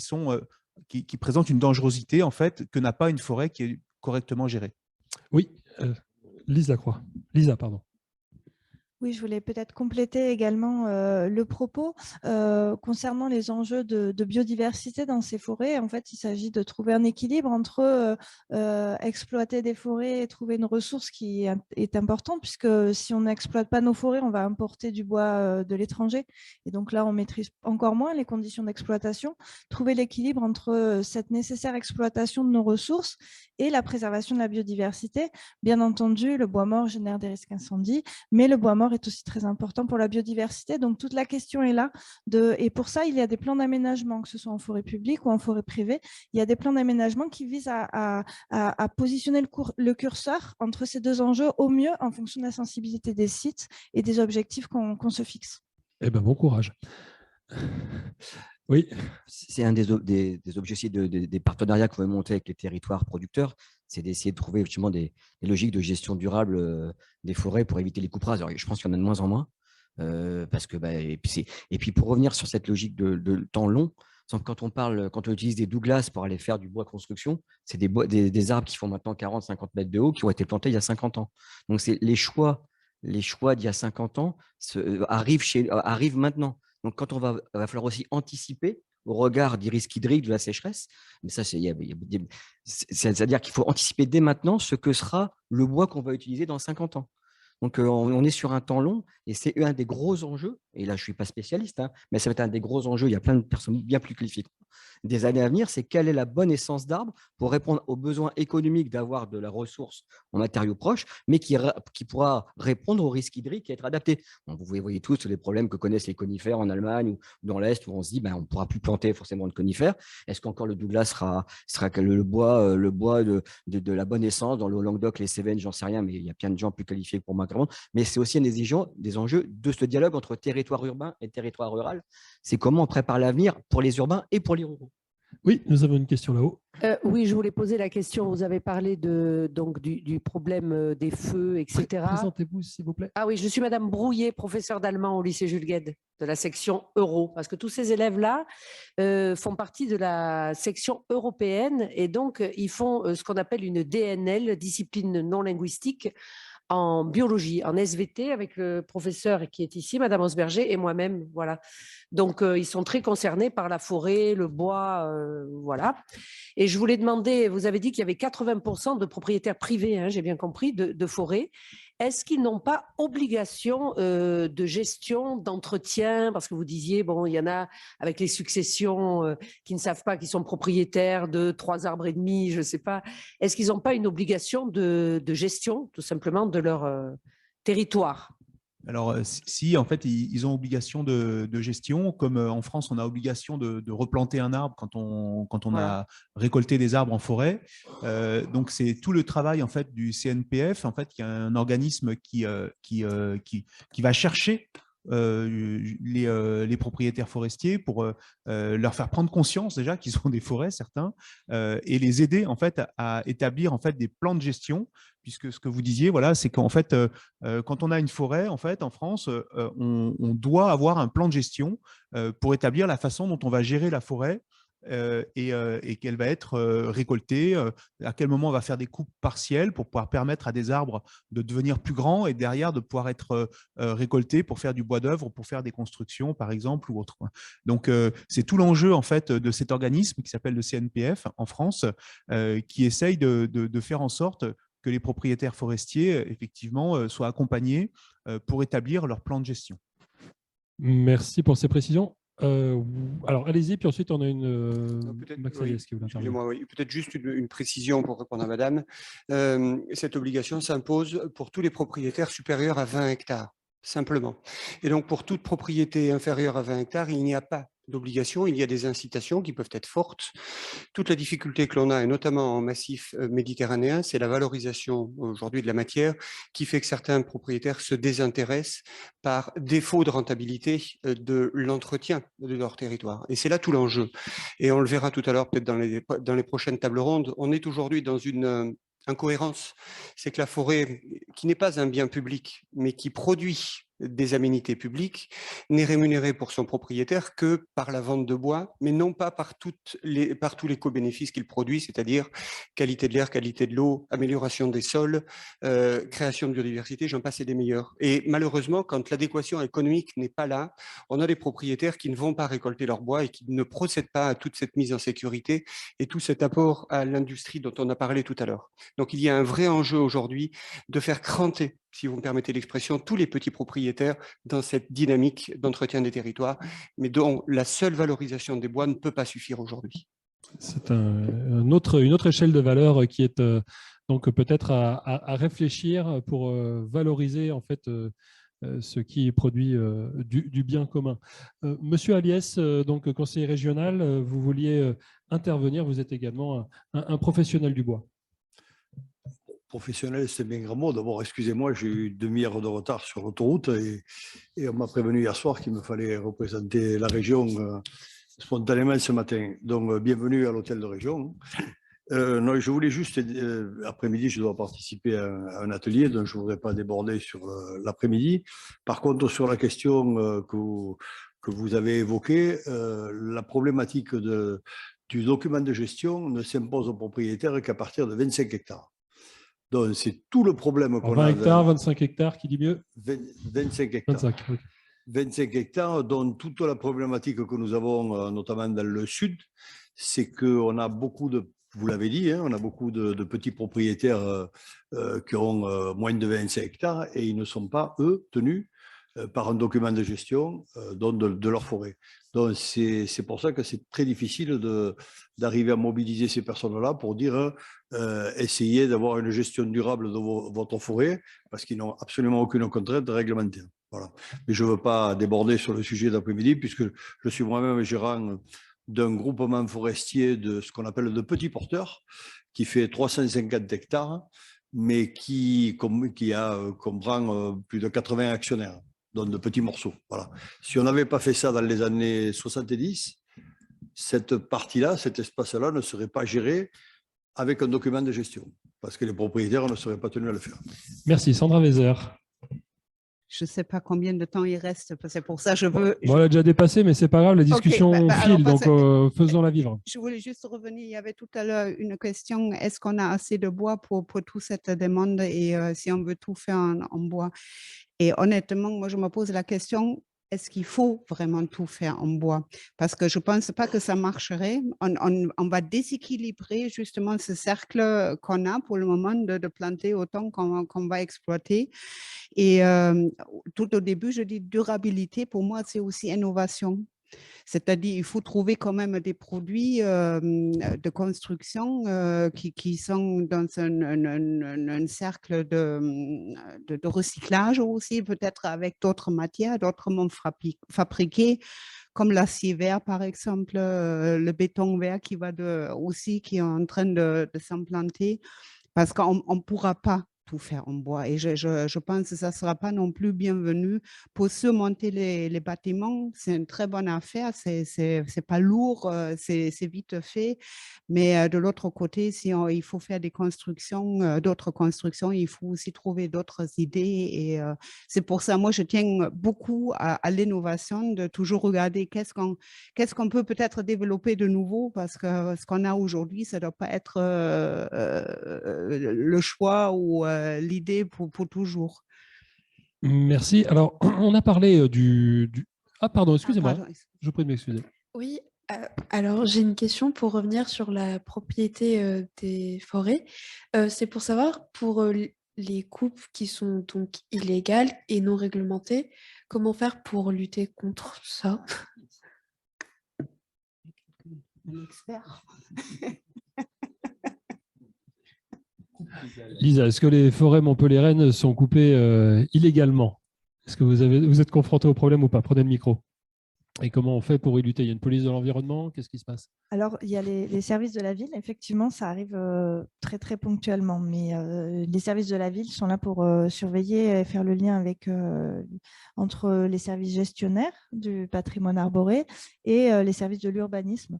Puisque souvent, s'il y a des coupes illégales, c'est à l'occasion d'opérations d'aménagement. Un arbre qui n'avait pas été pointé lors d'un permis de construire, il était passé à la trappe par les services instructeurs et il a dû être coupé. C'est extrêmement ponctuel. Ce qui arrive plus souvent, c'est des arbres qui sont endommagés. On a un document qui cadre les interventions en ville auprès des arbres, à proximité des arbres. Ça s'appelle la charte de l'arbre, avec des bonnes pratiques. Il y a un système de périmètre d'exclusion à 2 mètres du tronc, dans lequel il ne doit rien se passer du tout. C'est des zones qui doivent être protégées physiquement par des barrières, et un principe de zone de protection qui est la projection du houppier de la couronne de l'arbre au sol. Et là, sur cette surface-là, il faut avoir un certain nombre il faut prendre des mesures particulières pour intervenir, notamment lors des travaux de terrassement, puisque souvent on parle du respect de l'arbre, de la partie aérienne, des branches, il ne faut pas les tailler, il faut pas.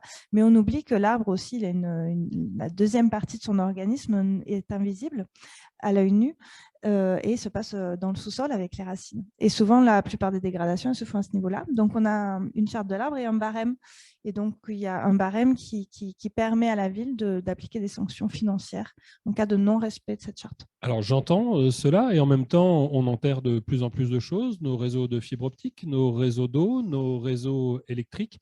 Comment est-ce qu'on arrive à concilier ces différents usages en respectant l'intégrité de l'arbre et en même temps vouloir le très très haut débit et puis l'eau courante chez soi accessoirement? Oui, c'est tout un... Et d'autant plus que souvent, les réseaux, quand ils n'ont pas été protégés, ce sont des zones autour des réseaux. C'est là que les matériaux de remblai sont très meubles. Donc, les arbres adorent se faufiler à cet endroit-là. D'autant s'il y a des petites fuites d'eau, etc. C'est une source d'approvisionnement pour les arbres. Donc, ils vont aller vraiment se coller sur les réseaux. Donc, oui, c'est tout un travail. En fait, on utilise souvent à proximité des arbres. On fait du terrassement à l'aspiratrice. Donc, c'est un espèce de gros aspirateur pour dégager. Et puis là, on regarde, il y a des techniques, on regarde le réseau racinaire, dans quel état il est, où est-ce qu'il est. Et on essaie, quand c'est possible, quand on a la possibilité, quand c'est des réseaux qui sont flexibles, on essaie par exemple de passer plus profondément ou de passer entre les racines. Voilà, et quand c'est pas possible, à ce moment-là, il faut couper la racine. On applique un cicatrisant, etc. Et puis si vraiment on a aussi, dès la phase de conception du projet, on s'éloigne le plus possible des troncs. Notamment pour respecter cette zone d'exclusion. Donc, vous êtes en train de nous dire qu'à chaque fois qu'on voit un tractopelle ou une mini-pelle qui intervient sur un réseau, en fait, il y a tout ce travail en amont qui a été réalisé? Alors, malheureusement, pas toujours, mais c'est pour ça, on travaille pour ça, et notamment avec tous les aménageurs de la ville, avec nos services gestionnaires de l'espace public, avec la Société d'aménagement de Montpellier, puis avec des promoteurs privés aussi. On travaille de plus en plus ensemble. On a aussi un outil qui s'appelle le comité de l'arbre, où toutes des questions de tous les besoins d'abattage, les besoins toutes les questions qui concernent des arbitrages sur le patrimoine arboré sont traités avec des experts naturalistes qui évaluent aussi l'impact environnemental des actions d'aménagement et des permis de construire, des actions de construction. Donc, ce n'est pas encore parfait, on est loin d'être parfait, mais ça progresse d'année en année, oui. Très bien, merci. Puis il y a une autre coupe illégale qu'on n'abordera pas ici, mais qui est celle du vol du bois auquel doivent faire face les propriétaires forestiers avec des camions qui viennent parfois de l'étranger pour revenir se servir dans les forêts qu'ont savamment cultivées certains propriétaires forestiers. Est-ce qu'on a une autre question? Monsieur, et puis je vous passe la parole. Bonjour à tous, Ange Bougou, cabinet BQ Conseil. Donc, nous accompagnons les entreprises en matière de gestion, assurance et financement. Alors, donc ma question aujourd'hui s'adresse à Monsieur Fourel. Donc, vous avez dit que l'industrie, en fait, est une grande prédatrice de la nature. On sait que le président Macron était en début de mois de mars au Gabon, où il a assisté au sommet de la protection des forêts, donc d'où l'importance de la France, d'où la place forte en fait de la France dans la protection des forêts pour éviter les problématiques donc de destruction de zones ou protection de l'environnement. Donc je voulais savoir si un cadre juridique légal est mis en place pour protéger les forêts, donc pour prévenir. Vous avez parlé, monsieur, d'adaptabilité et de forêts qui sont replantées chaque fois qu'il y a une coupe, mais est-ce qu'il y a un cadre légal pour pour préserver et pour éviter la surexploitation, en France et en Allemagne notamment. Merci. Alors, merci de votre question. Alors tout à l'heure, je n'ai pas dit que l'industrie était prédatrice, j'ai dit que nous étions tous, autant que nous sommes autour de cette assemblée, des grands prédateurs pour la nature. Voilà, c'est ça que j'ai dit exactement, quoi. Voilà. Donc, et ça, c'est notamment au regard de la surprédation dans laquelle nous sommes aujourd'hui par rapport à ce que la planète est capable de nous offrir. Donc oui, effectivement, en France, on peut avoir ponctuellement des choses illégales qui se passent en forêt, mais c'est vraiment, vraiment extrêmement marginal. Ce qu'il faut savoir, c'est que pour intervenir en forêt, il y a tout un tas d'autorisations. Les entreprises qu'on appelle les entreprises de travaux forestiers, qui interviennent souvent avec des débardeurs, des gros engins, entre guillemets, parce que… Oui, c'est pas un t-shirt à manches courtes. Non, non, c'est pas ça, c'est pas ça. C'est un autre débardeur, en fait, quoi. Sortir un bois de la forêt, c'est extrêmement lourd, c'est extrêmement compliqué. Donc, on n'a pas des petits bonhommes qui sortent les bois des forêts. On va chercher ça avec des camions. On appelle ça des trolls dans certaines forêts en Allemagne. C'est ça. Donc, toutes ces entreprises qui sont spécialisées en fait dans ces travaux forestiers sont toutes soumises à tout un tas de réglementations. Elles doivent déclarer au préalable auprès de l'État les travaux qui sont prévus en fait d'être réalisés dans les forêts. Elles doivent mettre en place au bord des chemins dans les forêts des panneaux de chantier, comme on a des panneaux de chantier pour construire ou faire des travaux en ville, donc de manière à déclarer en fait les travaux qui sont réalisés et faire en sorte que n'importe quel kidam qui se balade en forêt puisse avoir les informations sur les travaux qui sont en train d'être réalisés en forêt. Donc tout ça en France est extrêmement encadré en fait. On a probablement une des réglementations les plus difficiles qu'on puisse avoir. Et c'est effectivement l'idée, c'est que préserver la forêt, ce que vous disiez, préserver la forêt, c'est pas mettre la forêt sous cloche. Préserver la forêt, on l'a dit tout à l'heure, c'est travailler avec les arbres, avec la forêt, de manière à faire en sorte qu'on puisse utilement récolter les arbres qui ont été plantés et effectivement préserver aussi l'équilibre dont on parlait entre ce qu'on récolte et ce qu'on va replanter et ce qui va repousser, parce que quand on replante, malheureusement, tout ne repousse pas comme on l'envisage toujours. Mais tout ça, en fait, c'est extrêmement réglementé en France et je pense qu'en Allemagne, on va le découvrir, je pense que c'est pareil. Et effectivement, là où il y a beaucoup plus de trafic, c'est dans d'autres régions du monde. On pense notamment à la forêt équatorienne au Brésil, dans lequel il y a effectivement beaucoup d'interventions a priori un peu sauvages, avec des trafics qui parfois sont mis en lumière par certains… On va préciser qu'elle nous concerne, la forêt brésilienne, très directement, parce que c'est la plus, au-delà de la réserve de carbone qu'elle constitue, pour la France, très directement, le Brésil est le pays avec lequel nous partageons la plus longue frontière terrestre avec la Guyane. Oui, puis là où elle nous concerne de façon très proche, c'est que la forêt souvent est mal exploitée, voire brûlée dans ces pays-là, simplement pour récupérer des surfaces agricoles qui servent à faire pousser du soja ou du maïs pour alimenter en fait le bétail dans nos pays, quoi. Donc on est directement concerné également par ces sujets-là, quoi. Sandra Weser, sur ce sujet de la protection. Oui, en Allemagne, c'est la même chose. Je veux dire peut-être même encore un peu plus pénible. Chez nous, il y a une grande partie qui appartient à l'État des forêts. Là, on a aussi des petits propriétaires, mais ça représente en surface pas beaucoup. Et là aussi, justement, c'est une question d'argent souvent, qui n'ont pas l'argent pour faire venir les grands forestiers, tout ça, pour faire le travail nécessaire. Mais c'est vraiment marginal. Alors, c'est l'État qui a quand même beaucoup, presque toute la surface, et des grandes propriétaires privés. Et c'est pour eux, c'est leur vie, c'est-à-dire ils vivent de ça. Et depuis très longtemps, ce sont souvent des familles nobles qui ont ça depuis des centaines d'années et qui veulent aussi, qui ont cet esprit de donner ça aussi à les enfants, petits-enfants, arrière à petits-enfants. Et c'est pour ça, eux, jamais ils exploiteraient plus ce qu'ils sont. C'est pas dans le contexte que je dis tout à l'heure, la Carl von Carlowitz, aussi un noble qui a écrit ce livre sur la durabilité. C'est pour ça, moi, je m'inquiète pas trop. Et en plus, même les privés, quand vous voulez descendre un arbre dans votre jardin et quelqu'un dans le voisinage entend les scies, ah ben, vous pouvez être sûr qu'il y a quelqu'un qui passe pour regarder, hein, parce que là, on respecte bien, c'est qu'à partir d'octobre jusqu'à fin février, je crois, où on peut les couper. Sinon, dans la période où les arbres poussent, tout ça, c'est interdit de descendre les arbres. Et je dirais, ça peut même devenir un peu pénible des fois, là, parce qu'on a une urgence et il faut se battre avec les papiers, machin. Ça peut être plus contre-productif, je dirais. C'est pour ça, mais pour l'Allemagne, je ne m'inquiète pas trop. Je pense que c'est plutôt des pays en Amérique du Sud, en Afrique, tout ça. Mais là, bon, c'est vrai que ça, c'est pas à l'Allemagne. On peut donner des bons conseils, mais à la fin, c'est le pays même qui est responsable. Hein. C'est malheureusement. Merci. J'avais une question derrière, et puis pour vous, madame, ensuite. Oui, bonjour Marie-Pierre Lal. En fait, pour la FIBOA.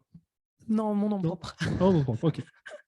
En fait, je vais revenir un peu en ville avec l'illustration de Montpellier, en effet, qui va se doter d'un peu plus d'arbres. Alors, la comédie, c'est vraiment la vitrine. On observe quelques actions d'associations aussi qui replantent des arbres avec un objectif d'essayer de reconstituer à terme un petit massif forestier sur la partie, on va dire, urbaine. Et puis, on a les arbres qui sont déjà existants aujourd'hui dans notre belle ville et que j'observe depuis quelques années et qui subissent de plein fouet des sécheresses à répétition puisqu'il ne pleut plus beaucoup chez nous et encore moins l'été. Et donc, je me pose première question, c'est comment, parce que c'est pas le tout de dire on plante des arbres, c'est comment est-ce qu'on doit accompagner ces fameux arbres, parce qu'on prend les platanes d'Antigone qui commencent à dépérir, on observe des tilleuls qui commencent aussi à dépérir, il y a des liquides d'ambar sur ces zones-là qui commencent aussi à dépérir, donc qu'est-ce qui va se passer à terme? Est-ce qu'on doit... est-ce que là aussi, est-ce qu'on doit accompagner ces arbres-là d'une certaine manière en ville pour les garder? Ça, c'est ma première question. Deuxième question, c'est des arbres qui sont taillés au carré. Et je me posais la question, puisqu'on plante des arbres, c'est aussi pour avoir de la fraîcheur, pour essayer de baisser un peu les températures de nos villes qui sont forcément très murées. Est-ce qu'on n'a pas intérêt demain aussi à laisser ces arbres s'épanouir, entre guillemets, avoir les branches qui poussent un peu n'importe comment, nonobstant la question de surveillance et du risque de chute de branches, bien sûr. Mais est-ce qu'on n'a pas intérêt à les laisser se développer davantage et qu'ils aient un rôle de rafraîchissement, pour rafraîchir l'atmosphère un peu plus efficace? Et dernier point, est-ce que là aussi, au niveau des services, il y a une sensibilisation sur les périodes de taille des arbres, puisque j'ai pu observer en plein stress hydrique l'été, des arbres être coupés en plus, donc rajouter un autre stress à ce niveau-là, quoi. Léo Marguerite. Alors, sur la durabilité des arbres en ville, des arbres qui sont aujourd'hui plantés, c'est un peu compliqué de dire, puisqu'on ne sait pas exactement chaque arbre, dans quelles conditions ils ont été plantés. Et dans les 40 dernières années, c'est vrai qu'on mettait l'arbre, on prenait son arbre avec sa motte et on le mettait là comme ça. Donc forcément, ils n'ont pas grand-chose à manger dans le sous-sol. Ce qui est aujourd'hui, on fait différemment. C'est ce qu'on fait on s'occupe beaucoup du sous-sol, autant que de la canopée, c'est-à-dire qu'on fait des fausses terre-pierre qui sont entre 12 et 16 mètres cubes. Donc, c'est des mélanges spécifiques de pierre et de terre qui sont amendés, qui vont pouvoir nourrir l'arbre dans le long terme. Et on met en place au pied des arbres, contrairement à ce qui se faisait avant, où on venait bétonner autour, on fait de la plantation des différentes strates, donc de la strate arbustive et de la strate de couvre-sol, qui va permettre des échanges entre les différents végétaux et notamment de libérer aussi le pied de l'arbre et d'avoir des échanges gazeux et d'eau, malgré le peu de pluie qu'il y a, plus l'apport de mycorhizes, comme je citais tout à l'heure, et de bactéries qui va permettre à l'arbre d'avoir un système racinaire qui se développe un petit peu plus rapidement et qui pourra échanger avec ces fameux champignons pour être nourri sur un plus long terme. Donc ça, c'est des choses qu'on met en place depuis une petite dizaine d'années. Sur les arbres existants, aujourd'hui, c'est très dur d'intervenir, même si on peut le faire. Mais c'est très compliqué. C'était des politiques de la ville de ces 30-40 dernières années qui ont mené à cette situation de certains arbres qui sont en train de dépérir. Après, pour l'autre question sur la coupe des arbres, ça hélas, beaucoup de délagages sont faits par les entreprises privées, par des marchés à bon de commande par les villes. Et donc, des fois, je réponds pas à la place de madame, mais sur les villes avec qui on travaille, c'est souvent le cas. Et donc, eux interviennent quand ils le peuvent et pas forcément dans les bons temps, qui sont plutôt la période de octobre à février, comme la période de plantation. Donc ça, c'est des choses qui sont en train d'évoluer sur ces 10 dernières années, qui ont énormément évolué, où je pense que les arbres qui sont plantés aujourd'hui auront plus de chances de résister aux fortes chaleurs et au manque de pluie dans les temps à venir. Et quid de la coupe d'été estivale qu'on offre aux Les arbres? coupes estivales, ça c'est sûr, c'est pas bon. On élague un arbre, on intervient au pied d'un arbre en général entre octobre et février. C'est pareil, c'est la même période que c'est quand il est en végétation et qu'il n'y a pas de montée de sève.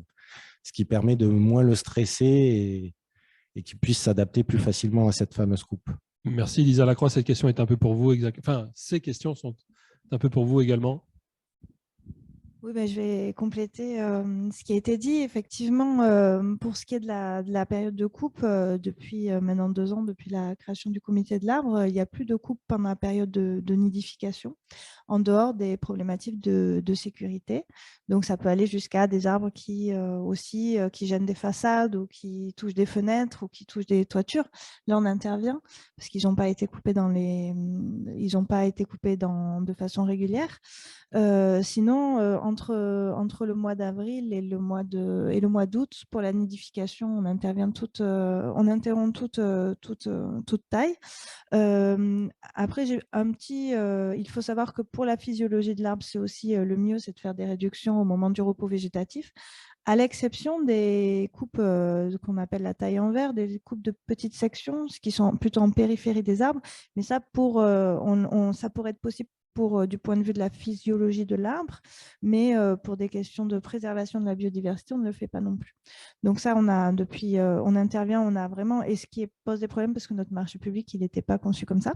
Donc on contraint notre entreprise à travailler sur 5 mois ou sur 6 mois au lieu de 12 mois. Donc ils ne sont pas très, très contents, c'est difficile des fois de s'arranger. On négocie. C'est-à-dire que c'est des choses qu'on ne comprend pas toujours, mais vous construisez aux espaces verts on impose à l'entreprise de travailler, d'avoir le double de l'activité entre novembre et mars, et puis de ne plus avoir d'activité en dehors des interventions d'urgence entre avril et octobre, ce qui pose des problèmes de gestion de personnel, etc. Alors, on a monsieur qui voulait intervenir rapidement, parce qu'on avait une question de madame.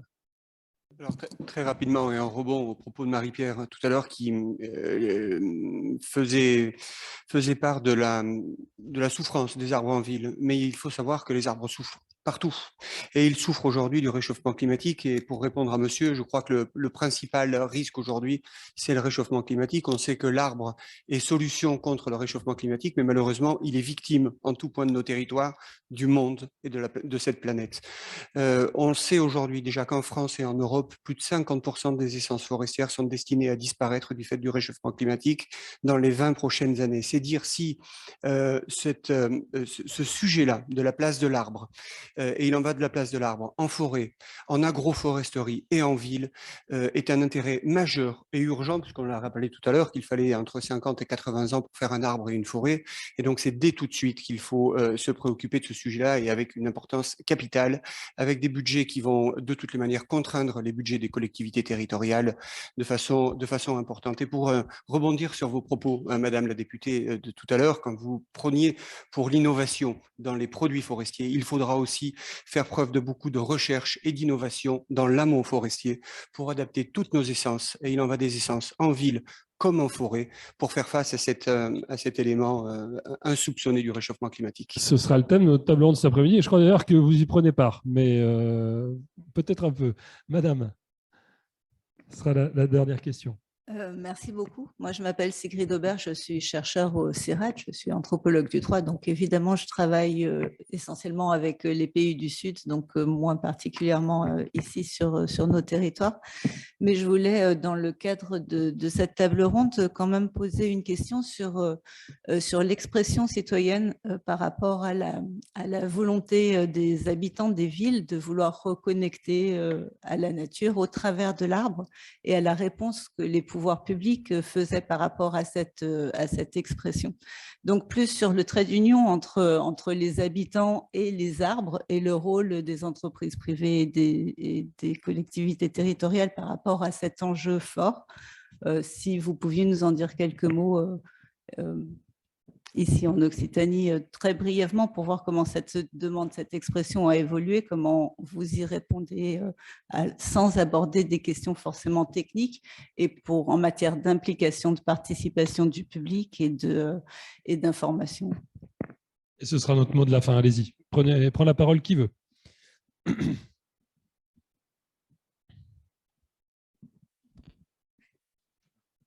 Alors, sur l'implication des citoyens dans la végétalisation des villes, c'est quelque chose qui est arrivé ces 10 dernières années, si je puis dire un peu plus, peut-être avec les projets d'espace public, en tout cas que nous faisons, qui sont concertés avec les habitants des quartiers ou des villes que nous réaménageons. Et donc, nous faisons des ateliers de concertation avec les services des différentes villes pour lesquelles nous travaillons, et nous proposons des différentes versions des projets. Et souvent, ce qui revient dans ces ateliers de concertation auxquels beaucoup d'habitants participent de plus en plus, c'est justement de remettre la végétalisation au cœur des aménagements de tous les espaces publics. Et dans tous les projets, c'est une volonté de beaucoup d'habitants de toutes les villes dans lesquelles on travaille, de Lyon à Toulouse, en passant par Salon de Provence ou Nîmes. C'est quelque chose qui revient et c'est une volonté beaucoup du public de végétaliser bien plus des fois que des services ou des politiques qui maintenant s'en sont emparés ces dernières années avec le réchauffement climatique. Mais avant, c'était beaucoup moins le cas. Et ça vient beaucoup, la végétalisation de la ville, je pense, des métiers comme le nôtre de paysagiste urbaniste, où ça fait 40 ans qu'on essaye de replacer les espaces verts dans les villes. Et cette volonté du public aujourd'hui est porteuse de ça et nous aide à planter plus les villes aussi. Merci. Sandra Weser, peut-être? Oui, moi, je n'ai pas l'impression que les citoyens ils veulent vraiment savoir quelle sorte d'arbre on va planter maintenant sur la place de la ville, tout ça. Mais par contre, ce qu'ils veulent, ce sont des espaces verts. Et en Allemagne, on a aussi un problème de plus en plus grand, c'est il y a de plus en plus des commerces qui sortent de la ville parce qu'ils ne sont plus de base de se vivre, là, ils ferment. Parce que tout le monde commande maintenant, ou une grande partie commande par Internet. Et en fait, on a des espaces à l'intérieur de la ville qui ne sont pas jolis et qui se transforment. Et en fait, on est pour le moment dans une période de recherche. Comment sera en fait le centre d'une ville dans 10, 20 ans. Et ça sera sûrement plus le petit marché avec des petits commerces, ça sera autrement. Il y a des espaces verts pour que ça sera plus attractif. Il y a peut-être aussi plus de logements. C'est-à-dire où il y avait des commerces avant, on va remettre des logements. Mais il y a bien sûr un grand intérêt que ça sera toujours vivable, attractif pour l'œil, que le centre de la ville ne devienne pas une ruine crise. Et là, les verdures, ça joue un très, très, très grand rôle, surtout qu'à l'intérieur des villes, il fait de plus en plus chaud et avec des arbres, des verdures, tout ça, on arrive quand même à baisser les températures. Et pour que ça sera toujours un endroit amical et bien à vivre. Mais honnêtement, moi, je n'ai pas encore eu la confrontation qu'il y a des citoyens qui disent, bon, alors nous, on veut maintenant faire un cercle de discussion, quel arbre on va planter. Ça, mais je ne suis pas non plus dans ces domaines à fond, peut-être ça existe, mais je crois que c'est plutôt le résultat qui compte, que c'est vert et bien, et que en fait, les arbres sont adaptés et les verdures sont adaptées au futur challenge. Pour vous donner un exemple, j'ai un voisin qui vient d'arriver. J'habite un petit lotissement. Il m'a demandé ce que c'était l'arbre au milieu de mon jardin. C'est un olivier. Et voilà. Donc, quand on en est à ce niveau de connaissance des arbres, ce qui pour nous paraît une évidence, un olivier, bon, pour de nouveaux arrivants, ce n'est pas forcément le cas. Mais d'où la nécessité de la connexion et de l'information. Enfin, de mon point de vue, en tout cas, personnellement, je trouve que c'est aussi une opportunité de pouvoir planter des arbres et de trouver des arbres pour pouvoir communiquer l'intérêt de la surveillance, l'intérêt de l'entretien. Comment est-ce qu'on prend soin de cet être vivant végétal-là que l'on côtoie chaque jour? C'est un peu dans ce sens-là aussi que je posais cette question. Allez-y, Sylvain Fourel, on va faire passer la parole. Oui, juste pour compléter aussi un petit peu, moi je pense que la reconnexion, elle a besoin aussi de se faire entre la ville et la forêt. Et donc, comme je disais tout à l'heure, je pense qu'on a vraiment besoin, c'est le rôle, entre autres, de la filière bois, mais on a vraiment besoin d'expliquer tous les bénéfices et tous les objets qui sont en lien avec notre quotidien et qui viennent de ce qui nous est offert par les arbres, en fait. Je pense qu'on ne se rend pas suffisamment compte de tous les services qui sont rendus par les arbres et par la forêt au quotidien dans nos villes. Voilà. Et donc, je pense que la reconnexion doit se faire effectivement par, je dirais, la contemplation qu'on peut avoir en ville, qui est presque poétique, quand on admire un arbre, mais elle doit se faire aussi par des choses qui sont malheureusement beaucoup plus terre à terre, et c'est la prise de conscience de tous les objets, de tous les matériaux au quotidien qui nous sont apportés en fait par la forêt et par les arbres. Merci. Philippe Renaud. Oui, dans mes autres fonctions, donc plutôt relations communes, actuellement, je suis la mise en place du plan local d'urbanisme intercommunal, et je peux vous dire que les gens sont quand même très, très, très intéressés par le maintien du bois en ville. Je vous parlais du chêne de Castelnau, ils ont quand même bloqué des travaux. Là, moi, j'étais encore à Castelnau, il y a des demandes fortes de négociation de zones de préservation. On touche à l'arbre, pas du tout, même sans aucun aménagement, ni de banc, ni de chasse, ni de table. En fait, on va mettre dans le cadre du PLUI des zones. En gros, le PLUI, le plan local d'urbanisme intercommunal. Donc, ce qui en fait est le document de planification urbaine sur, on va dire, entre 20 et 30 ans. Et donc là, il y a même des demandes, et on va en partie, parfois, y répondre, à créer des petites forêts primaires, entre guillemets, sur 20-30 ans dans la ville. C'est des choses dont j'avais jamais… Bon, ça fait maintenant, ça ne me rajeunit pas, mais pratiquement 25-30 ans que je suis fonctionnaire territorial. C'est des choses dont j'entendais assez peu parler il y a encore 10-15 ans. Quoi. Et j'ai assisté, il y avait 300 personnes dans la salle à Castelnau, et avec une grosse mobilisation quand même. Merci Lisa Lacroix. Il vous vient le rôle de conclure.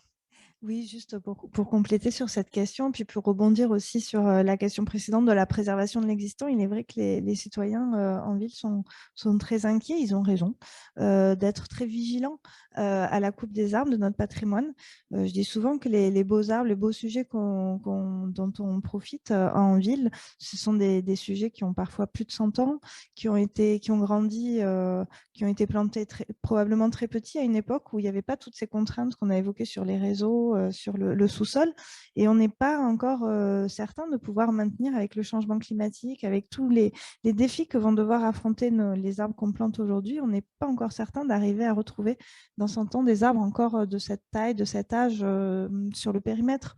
Donc il est très important d'être vigilant à la préservation de ce patrimoine, et puis d'instaurer de la confiance et des outils et des méthodes de communication, de bien échanger, par exemple à la ville, on prend l'habitude de toujours faire venir une expertise, un expert arboricole, un expert écologue aussi avant d'abattre un arbre pour bien mesurer les effets et la nécessité de couper et les effets que va avoir la coupe sur la biodiversité, et puis d'afficher, de communiquer le plus possible. Et par ailleurs, dans les opérations de plantation, aussi dans l'opération de 50 000 arbres qu'a engagée la ville, pour planter 50 000 arbres à l'échelle du mandat, ces opérations sont massivement réalisées avec les écoles et avec les quartiers, mais surtout avec les écoles, c'est des formidables occasions d'inclure la population. Merci à tous les 5. Merci Lisa Lacroix pour la ville de Montpellier. Merci à vous Philippe Renaud pour la métropole. Merci Sylvain Fourel pour la Fibois et la société Selvéa. Merci à vous et également Léo Marguerie pour l'atelier AS Marguerie. Et merci également à vous Sandra Weser, qui êtes députée au sein du Bundestag. Merci pour votre présence et merci d'avoir répondu aux questions de tout le monde. On peut les applaudir.